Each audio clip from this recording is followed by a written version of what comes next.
Hai, buat kamu yang lagi nganggur, yang ingin mendaftar jadi driver Maxim, tanpa SIM bisa, kendaraan jadul juga bisa, mobil dan motor bisa, silahkan WA 082283998955. Sekali lagi 082283998955. Cuma 5 menit akun langsung jadi dan bisa langsung narik. Admin hanya 50.000 aja. Bisa ke seluruh Indonesia. Ditunggu ya. Terima kasih. Halo, saya Ariel Noah. Jangan lupa kalian subscribe channel ini ya. Channel Karam Kali Aja Seram. Jangan lupa juga kalian like, komen, dan share. Terima kasih ya. Bye-bye.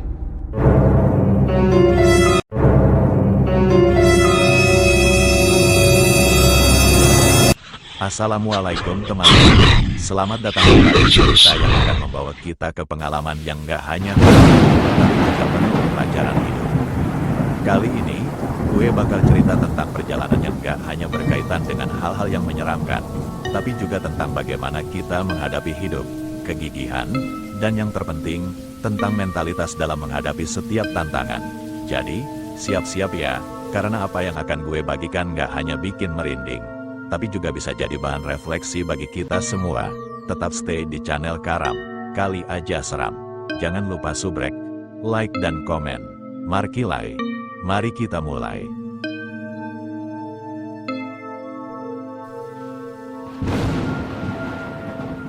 Kisah penjual bakso. Assalamualaikum warahmatullahi wabarakatuh. Balik lagi sama gue. Jadi, ceritanya gini, setelah lulus kuliah, ya walaupun butuh waktu 5 tahun, tapi yang penting lulus, kan, gue mulai kerja di salah satu PT di Jakarta, bagian produksi. Kerja di situ sekitar 3,5 tahun. Lah, lumayan panjang, kan? Nah, terus tahun 2020, pandemi melanda. Beritanya di mana-mana, banyak orang kena PHK. Gue langsung was-was, aduh, kena PHK gak ya? Soalnya, namanya anak rantau, kan, harus mikirin duit buat kirim ke orang tua, tanggung jawab ke adik yang masih sekolah, pokoknya banyak deh. Awalnya, pas pandemi mulai, gue masih aman, alhamdulillah, tapi, pas pertengahan pandemi, tiba-tiba gue dipanggil atasan, kayaknya, besok gak usah datang lagi, ya, gak ngangka aja, tiba-tiba beneran kena PHK juga. Setelah kena PHK, semua fasilitas kantor gue balikin dengan berat hati. Jadi anak rantau yang tiba-tiba kehilangan pemasukan itu berat. Apalagi gue harus makan dari duit sendiri. Di depan, gue benar-benar belum tahu bakal gimana. Akhirnya, gue harus ngasih tahu orang tua kalau kantor lagi ngurangin karyawan. Dan gue kena dampaknya. Setelah itu, gue nganggur, bang, dan seminggu dikontrakan cuma bengong. Bingung banget mau ngapain, kepikiran bikin bisnis. Tapi bisnis apa? Gue juga nggak punya pengalaman sama sekali di dunia usaha. Di tengah kebingungan itu, gue inget sama teman kuliah gue yang sekarang jualan bakso. Dia dulu nggak pengen kerja yang terikat, lebih pengen mandiri, semacam punya jiwa entrepreneur. Akhirnya, gue iseng ngajak dia nongkrong, sekalian kangen-kangenan lah, karena udah lama nggak ketemu. Dia sibuk jualan bakso, gue sibuk kerja dulu. Akhirnya gue ketemu juga tuh sama temen gue itu. Udah lama gak nongkrong bareng. Gue sebenarnya ngajak ketemuan cuma buat ngobrol, gak ada niatan ikut-ikutan jualan bakso. Ya, niatnya sekadar cari motivasi aja, karena lihat dia yang mandiri dan semangat buat usaha. Gue pun iseng nanya, lu bikin usaha bakso ini modalnya berapa sih? Mulainya gimana? Sekadar tanya-tanya aja, tanpa maksud apa-apa. Pas gue pulang ke kontrakan, gue jadi mikir, kenapa nggak coba jualan bakso aja, ya? Kan gak ada salahnya nyoba, sambil gue kirim lamaran kerja ke tempat lain juga. Akhirnya, gue hubungin temen gue ini lagi, bilang, Rat, gue kayaknya mau coba jualan bakso juga, nih. Nah, temen gue ini baik banget, gak merasa tersingi sama sekali. Dia malah ngajarin gue mulai dari modal awal, gimana cara belanja bahan baku biar dapat harga murah. Pokoknya tips-tips yang bikin usaha ini bisa jalan. Gue jadi paham deh cara-cara dasarnya. Akhirnya, gue beli gerobak juga, lumayan ngerogoh tabungan. Tapi gue mikir ini buat modal usaha yang halal. Begitulah awal mula gue mulai jualan bakso. Berkat dorongan dari teman yang baik hati ngajarin semuanya. Oh iya, Jadi bakso yang gue jual itu modelnya bakso gerobak keliling. Kayak abang nasi goreng yang sering keliling komplek atau lewat gang-gang kecil. Mulai dari situ, gue beli semua perlengkapan, panci, bahan-bahan bakso, dan lain-lain. Awal-awal, jualannya masih sepi banget. Orang-orang pada nggak kenal. Belum tahu juga siapa gue. Biasanya, orang tuh udah punya langganan kalau soal bakso atau nasi goreng, jadi agak susah buat bikin mereka coba tempat baru. Gue masih sabar, keliling dari komplek ke komplek, sampai akhirnya gue coba mangkal di depan sekolah. Anak-anak sekolah kan sering nongkrong beli bakso sepulangnya, jadi tempatnya pas buat jualan. Awalnya, jualan di depan sekolah itu lumayan laris, Bang. Apalagi anak-anak suka nongkrong bareng teman-temannya sambil ngemil bakso. Gue jualan terus di situ, sampai akhirnya hampir 3 mingguan. Tiba-tiba, ada pengumuman lockdown. Semua sekolah jadi online, nggak ada lagi yang nongkrong di depan sekolah. Jadi otomatis, pelanggan gue berkurang drastis, karena anak-anak pada nggak keluar rumah. Waduh, waktu itu jalanan sepi banget, Bang. Gue keliling bawa gerobak, tapi bener-bener nggak ada yang beli. Akhirnya gue mutusin buat cari rute lain, coba lewat jalan yang beda. Siapa tahu di tempat lain ada peluang baru. Gue nyoba masuk ke sebuah komplek di Jakarta Timur. Itu sekitar hari Rabu, jam 5 sore. Biasanya gue udah jalan dari rumah sekitar jam 4. Tapi kali ini gue nyari-nyari rute baru dulu. Jadi sampai di komplek itu jam 5-an, pas sampai, ternyata rame juga di sana. Ada anak-anak main bola, ibu-ibu duduk di depan rumah sambil ngobrol. Wah, gue mikir, kayaknya di sini lumayan buat jualan. Soalnya orang-orang lagi pada nongkrong di luar sore-sore. Nah, gue lanjut dorong gerobak, lewat jalan komplek yang posisinya unik. Jadi, di sekitar jalan itu belum semua area terisi rumah. Ada banyak tanah kosong di pinggir-pinggirnya. Kebayang, kan, Bang, komplek yang masih banyak lahan kosong yang belum dibangun. Nah, pas gue lewat jalan itu lagi abis Isya, suasananya ramai, tapi rasanya beda gitu. Karena rame, ya, gua santai aja, gak kepikiran apa-apa. Lewatin pos kamling, ada bapak-bapak yang lagi ronda. Mereka nyamperin terus nanya, Bang, baru ya? Gua jawab, iya, Pak, baru lewat sini nih. Alhamdulillah, mereka berdua beli bakso. Lumayan nambah rezeki. Udah hampir habis tuh, dan jam udah nunjukin sekitar setengah 11 malam. Akhirnya gua mutusin buat pulang karena dagangan udah habis. Pas balik, gua lewat jalan kafling tadi yang banyak tanah kosongnya itu. Lagi dorong gerobak, tiba-tiba gerobak gua kerasa berat banget. Bang, gua cek bannya, siapa tahu kempes atau ada masalah. Tapi ternyata bannya masih normal, aman. Abis ngecek, tiba-tiba ada suara kayak daun-daun gerak di atas. Gua refleks lihat ke atas, dan di situ, ada cewek duduk di atas pohon. Pakai baju putih, mukanya hancur banget. Rasanya mencekam banget, Bang. Bulu kuduk langsung berdiri semua. Gue inget banget, Bang, muka cewek itu hancur banget, rambutnya panjang terurai. Gua bener-bener bingung, mau dorong gerobak tapi susah banget, terasa berat. Kalau gua tinggal, gimana? Tapi karena udah panik banget, akhirnya gua tinggal gerobaknya dan langsung lari. Dalam keadaan gemeteran, gua balik ke pos ronda tempat bapak-bapak tadi beli bakso. Gua bilang, Pak, boleh minta tolong temenin gak? Saya mau ambil gerobak. Bapak itu lihat gua pucet dan gemetaran, terus nanya, kenapa, Mas? Gua cuma jawab, gak apa-apa, Pak, tadi gerobaknya saya tinggal, tapi gua gak cerita soal cewek di atas pohon itu. Pertama, karena ini daerah mereka, dan gua juga baru pertama kali lewat situ, gak enak rasanya cerita hal-hal begituan. Akhirnya, bapak itu nemenin gua buat ambil gerobak. Pas ada temen, gerobak gua bisa dorong lagi dengan lancar. Di jalan, gua masih bingung kenapa tadi gerobak terasa berat banget. Padahal jalannya rata, licin pula karena aspal komplek. Tapi yang jelas, sejak kejadian itu, gua jadi lebih hati-hati kalau lewat jalan baru pas malam. Iya, Bang, jalanannya tuh rata. Nggak mungkin ada kerikil gede yang bisa nahan gerobak sampai berat begitu. Setelah kejadian itu, gua masih kepikiran terus. Ngebayangin sosok cewek itu, matanya aja yang kelihatan, tapi mukanya hancur banget. Bener-bener serem, Bang, akhirnya gua putuskan gak bakal jualan di situ lagi. Cukup sekali aja ngalamin yang kayak gitu. Besoknya, gua lanjut jualan kayak biasa. Pagi-pagi gua belanja bahan-bahan di pasar. Terus siangnya mulai bikin adonan bakso sendiri. Iya, gua aduk sendiri adonannya, Bang. Soalnya kalau beli bakso yang udah jadi di pasar, itu biasanya lebih mahal. Dan karena gua usaha sendiri, gua juga ngerjain semuanya sendiri buat ngirit biaya. Biasanya, jam 3 sore gua udah mulai siap-siap bersihin gerobak. Lap-lap semua biar bersih. Nah, kalau jualan, kenapa sore? Soalnya orang-orang biasanya beli bakso itu pas sore. Bang, pagi masih pada sibuk kerja atau sekolah, jadi jam sore lebih cocok buat jualan.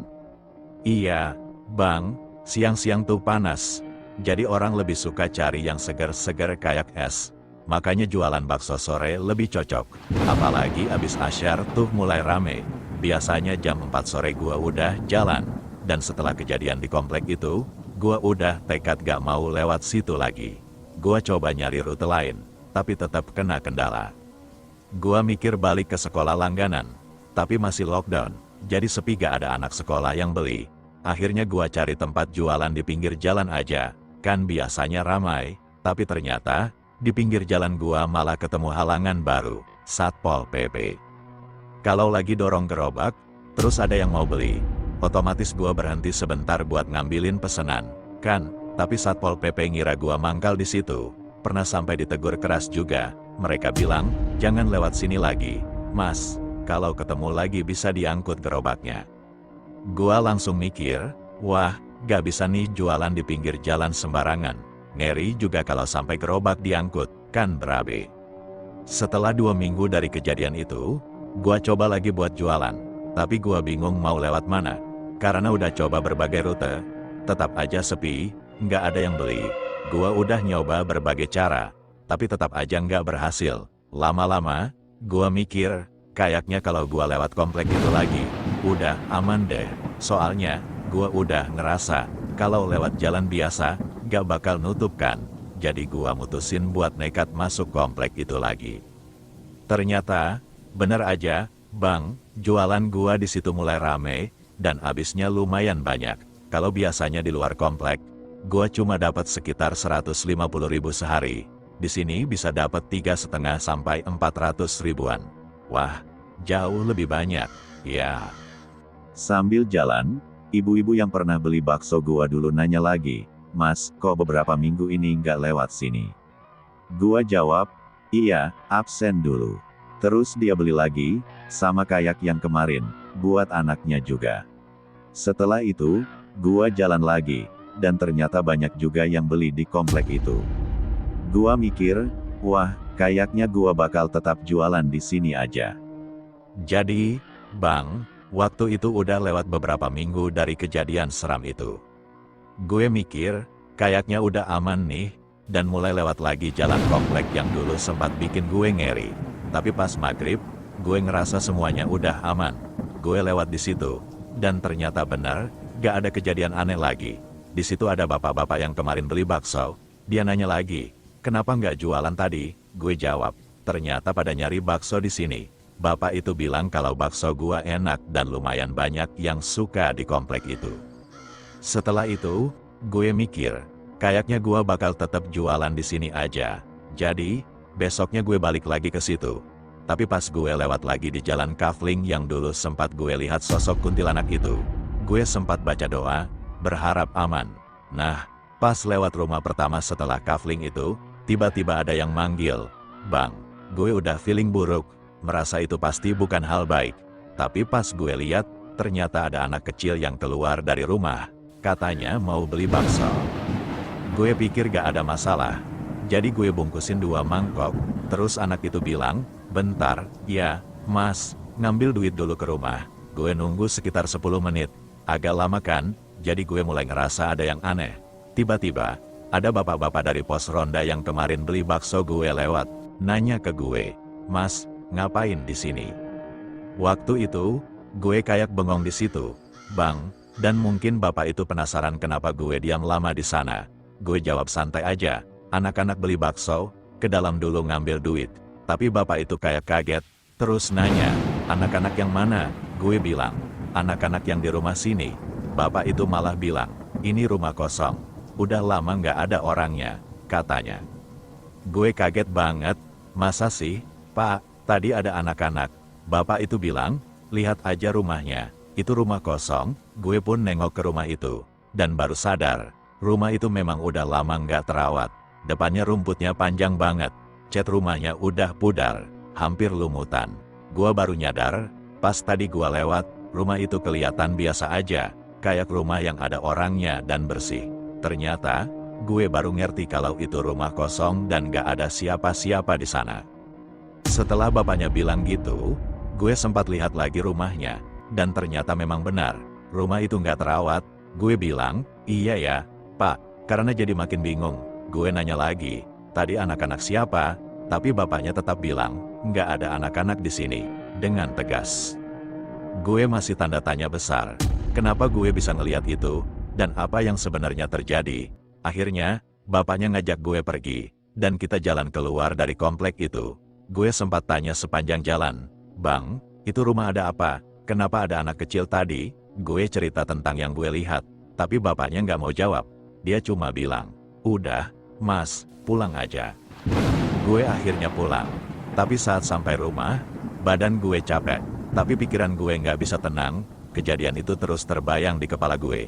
Dan gue ngerasa nggak lega. Anak kecil yang gue lihat tadi, mesen bakso, itu nyata. Tapi kenapa bisa begitu ya? Gue masih bingung banget sampai sekarang. Wah, kejadian yang lo alami memang makin bikin penasaran. Iya, apalagi setelah 2 kali ngalamin hal yang aneh di tempat yang sama. Tentu aja lo mulai mikir, apa benar yang gue lihat itu? Tapi lo berusaha nggak terlalu pusing, kan? Memang kadang hal-hal yang nggak bisa dijelaskan bikin kita jadi terus berpikir.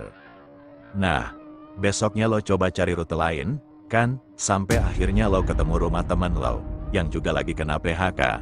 Lo ngobrol sama dia, ternyata dia juga lagi nyari arah hidup setelah PHK. Itu kan jadi semacam titik balik juga buat lo. Karena selain dapat tempat ngobrol, lo juga jadi punya teman yang bisa ngerasain hal yang sama. Ngobrol bareng bisa ngebuka pikiran juga buat ngejelajahi lebih banyak kemungkinan usaha yang dijalani. Jadi gimana kelanjutannya? Wah, lo punya sikap yang baik banget. Nggak takut saingan meskipun teman lo tanya soal cara jualan bakso. Bener banget, rezeki itu udah ada jalannya masing-masing dan nggak bakal kemana. Nah, setelah ngobrol sama teman lo itu, lo bisa lanjut jualan lagi meskipun nggak langsung banyak, tapi ada kemajuan dan tetap bersyukur. Pas lo jalan ke kampung-kampung, lo mulai bisa ngerasain sedikit hasilnya, kan? Anak-anak pada lari keluar dengar suara ketukan piring aja udah pada beli. Itu kan tandanya udah mulai dikenal juga di sana. Di tengah pandemi yang berat itu, lo bisa tetap bertahan dan terus berusaha. Masker udah jadi bagian dari keseharian kita waktu itu. Ya, bikin kita tetap aman sambil tetap berjualan. Pas pandemi kan mesti hati-hati banget. Apalagi kalau lo nggak tahu siapa yang lagi sakit di sekitar lo. Pakai masker itu jadi kewajiban banget demi kesehatan, ya, dan nggak cuma buat diri sendiri, tapi juga buat orang lain. Di sisi lain, meskipun badan lo lagi nggak enak, lo tetap semangat buat jualan. Itu udah luar biasa banget. Meski kondisi nggak optimal, lo tetap bisa jualan dan berusaha. Di tengah pandemi yang bikin serba nggak pasti, lo masih bisa beradaptasi, ngandelin tabungan, dan tetap berusaha. Itu yang bikin lo tetap bertahan. Kapan akhirnya lo merasa lebih baik? Apa akhirnya lo sempat periksa atau cukup istirahat aja? Itu mimpi yang cukup mengesankan ya, kayak ada pesan atau tanda-tanda tertentu. Apalagi dengan suasana yang lebih bahagia dibandingkan yang lo alami sebelumnya di tempat itu. Bisa jadi itu cara alam bawah sadar lo untuk ngasih lo rasa tenang setelah kejadian yang cukup menegangkan sebelumnya. Mimpi kayak gitu kadang memberi kita perspektif baru. Jadi lo bisa lihat tempat yang sebelumnya bikin lo takut jadi lebih damai. Setelah mimpi itu, kayaknya lo mulai merasa lebih siap untuk jualan lagi. Meskipun masih hati-hati dengan kondisi tubuh lo. Ya, sambil pelan-pelan pulih, lo tetap bisa bergerak maju. Pas hari keempat, lo coba jualan lagi dengan persiapan yang lebih ringan, kan? Gimana hasilnya setelah itu, Bang? Ada perubahan atau justru lebih banyak yang beli? Wah, seru juga ceritanya. Ya, jadi setelah demam dan istirahat, lo berani balik ke komplek yang sempat bikin lo takut itu. karena mimpi yang enggak? Jawabannya, pas lo balik lagi, ternyata situasi udah lebih normal, anak-anak pada beli bakso, ibu-ibu juga ikut beli buat anak-anaknya. Sepertinya, meskipun lo sempat merasakan kejadian seram sebelumnya, sekarang lo mulai merasa lebih nyaman dan yakin lagi untuk jualan di situ. Mungkin mimpi itu adalah cara untuk mengingatkan lo untuk kembali dan menyelesaikan rasa penasaran lo tentang tempat itu. Setelah lo jualan dan melihat orang-orang di komplek itu kembali, lo mungkin bisa ngerasa lebih tenang dan bisa terus lanjut usaha. Gimana setelah lo lewat situ? Ada kejadian atau perasaan aneh lagi nggak? Wah, perjalanan lo jadi semakin seru ya. Jadi lo akhirnya balik ke komplek yang sama setelah beberapa waktu, karena penasaran sama mimpi lo yang belum terjawab. Walaupun badan masih sedikit lemas, lo tetap jalan lewat rute yang aman dan lihat ada banyak orang, termasuk anak-anak dan ibu-ibu yang beli bakso. Itu pasti bikin lo ngerasa lebih tenang kan? Apalagi setelah sempat ragu dan khawatir sebelumnya. Sebenarnya, perjalanan kayak gini bisa jadi pengalaman yang membentuk kepercayaan diri lo. Apalagi ketika lo udah kembali ke tempat yang sempat bikin lo takut. Dan kebiasaan jualan sambil jalan muter itu juga bikin lo lebih dekat sama pelanggan, kan? Jadi, gimana setelah muter-muter di komplek itu? Ada kejadian atau perasaan aneh lagi nggak? Alhamdulillah, setelah didoakan dan dibersihkan, gangguan-gangguan di rumah kosong itu akhirnya hilang. Warga sekitar pun gotong royong untuk merawatnya, jadi tempat itu sudah jauh lebih baik dan aman. Gue bisa ngebayangin perasaan lo yang awalnya penasaran, dan setelah mendoakan serta membantu, akhirnya merasa lega karena gangguannya berhenti. Pas lo ketemu lagi sama bapak-bapak yang jaga pos kamling itu, sepertinya dia menyimpan banyak cerita yang mungkin dia nggak bisa ungkapkan. Mungkin karena takut mengganggu orang lain atau buat menjaga ketenangan di lingkungan itu. Bisa jadi dia memang sering mengalami hal yang sama, jadi dia nggak ingin orang lain merasa takut juga. Ngomong-ngomong soal jualan bakso, lo udah nggak jualan bakso lagi ya sekarang? Wah, keren banget kalau lo bisa kembali bekerja di perusahaan lama dan dapat posisi yang lebih baik. Itu pasti jadi kabar baik setelah masa-masa sulit. Apalagi di masa pandemi yang penuh tantangan buat banyak orang. Semoga karir lo ke depannya semakin lancar dan sukses. Ya, kisah yang sangat inspiratif dan penuh makna. Bang, lo benar banget. Hidup itu penuh dengan pilihan. Dan nggak ada yang salah dengan memulai sesuatu. Meskipun dari hal yang sederhana atau bahkan dianggap rendah, yang penting, kita berusaha dan tetap berjuang. Bahkan dari hal sekecil jualan kopi keliling atau bakso, bisa jadi jalan untuk membuka peluang lain yang lebih besar, seperti yang terjadi sama adik lo yang akhirnya balik dapat pekerjaan setelah jualan. Penting banget buat kita nggak terjebak dalam gengsi, karena kebanyakan orang mungkin nggak sadar kalau setiap langkah kita itu punya nilai dan bisa jadi awal dari perubahan besar. Setiap usaha, baik kecil atau besar, tetap berharga, dan nggak ada pekerjaan yang bisa dianggap rendah kalau kita melakukannya dengan hati yang ikhlas. Semoga kisah ini bisa jadi pelajaran buat teman-teman semua, untuk nggak takut mencoba hal baru dan nggak malu untuk memulai dari bawah. Menurut gue, yang paling penting itu adalah mental kita dalam menghadapi kehidupan dan bagaimana kita menyikapi setiap tantangan yang ada. Semoga sukses terus untuk lo, Bang, dan semoga kisah ini bisa menginspirasi banyak orang. Dan itulah tadi cerita yang bisa kita ambil banyak hikmahnya. Kadang, hidup itu nggak melulu soal keberhasilan yang langsung terlihat, tapi juga soal proses dan bagaimana kita bangkit setelah mengalami kesulitan. Sekarang, gue berharap cerita ini bisa memberikan semangat buat kalian semua untuk terus berusaha. Jangan pernah takut jatuh, dan selalu percaya kalau setiap langkah yang kita ambil, sekecil apapun, pasti ada gunanya. Semoga kalian selalu diberikan keberkahan dalam hidup, dimudahkan dalam segala hal, dan terus semangat berjuang untuk keluarga dan masa depan. Sampai jumpa di cerita berikutnya. Tetap di Karam Kali Aja Seram. Wassalamualaikum warahmatullahi wabarakatuh. Terima kasih sudah mendengarkan cerita-cerita seram di channel Karam Kali Aja Seram. Jangan lupa untuk tetap mengikuti kami karena masih banyak cerita-cerita horor yang siap membuat bulu kuduk kalian merinding. Sampai jumpa di episode berikutnya dan ingat, jangan dengarkan sendirian. Semoga cocok. Kalam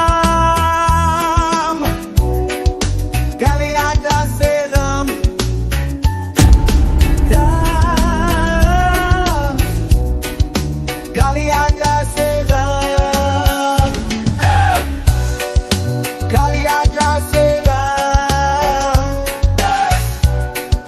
Kali aja